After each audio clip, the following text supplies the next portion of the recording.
Thanks for staying with us on SABC News. Investors have generally welcomed the results of Africa's largest food retailer, Shoprite. The company has reported a more than 15% jump in profits for the 6 months that ended in December. Shoprite operates in 15 African countries and now processes 100 transactions per second. Francis Hurd is in Cape Town with the new CEO, Pieter Engelbrecht. Francis, good afternoon.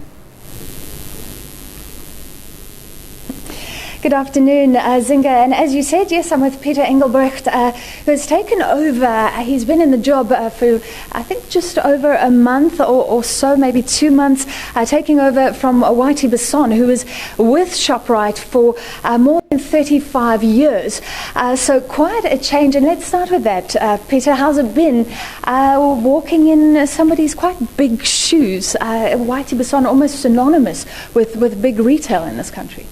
Yes, but I've been around 20 years in Shoprite, working very closely with Whitey Basson. So for me, it wasn't a difficult task. For us, it's basic business as usual.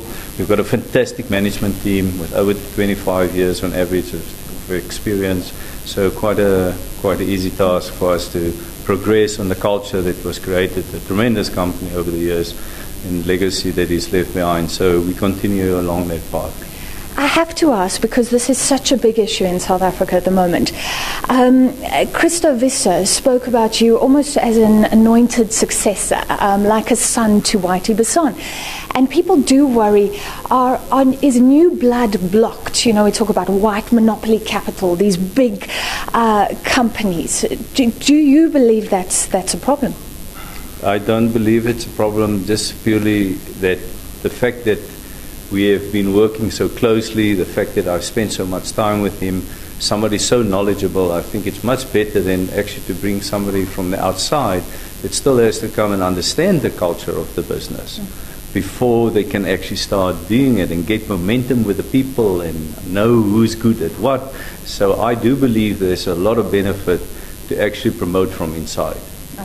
And the results are good, and you attributed that to that culture of discounting. How big is this? Do you think that the biggest retailer in the country and in Africa is doing well in a hard economy?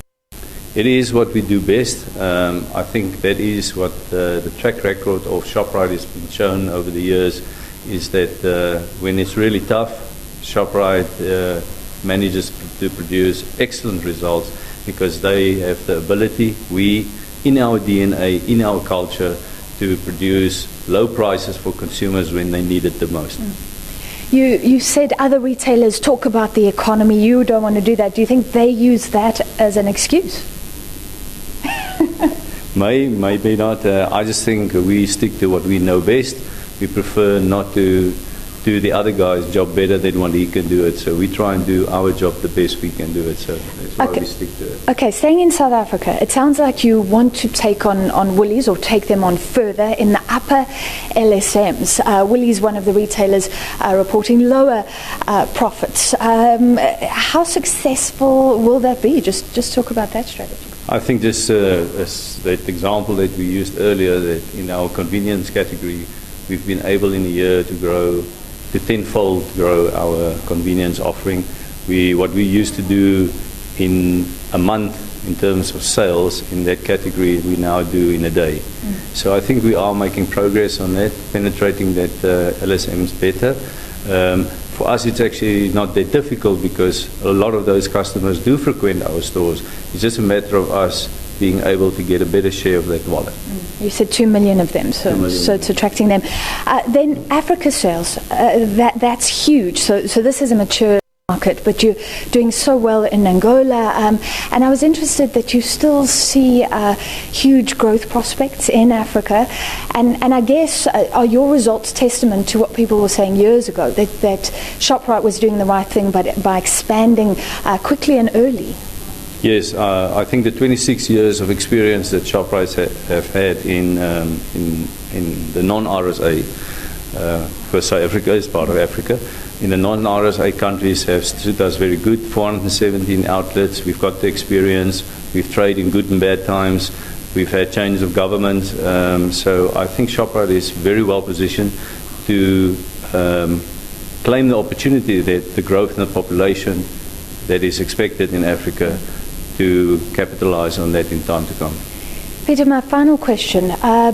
You were talking about not profiteering from customers, but one of the questions today, what about your suppliers? And when Walmart came in, we were all worried about suppliers being squeezed, but it's actually Shoprite that has these massive supply chains.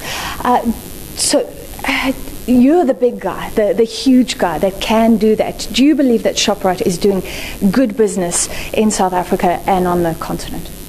The answer is very simply put in volume growth. No supplier will support a retailer if you don't give him volume growth, because the volume growth gives them optimization of their investment and factories, etc. So I do believe that is what Shoprite offers. As long as we offer that part, suppliers love to partner with us.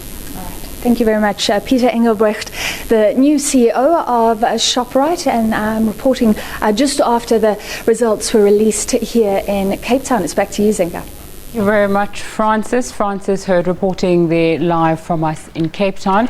Now we move on to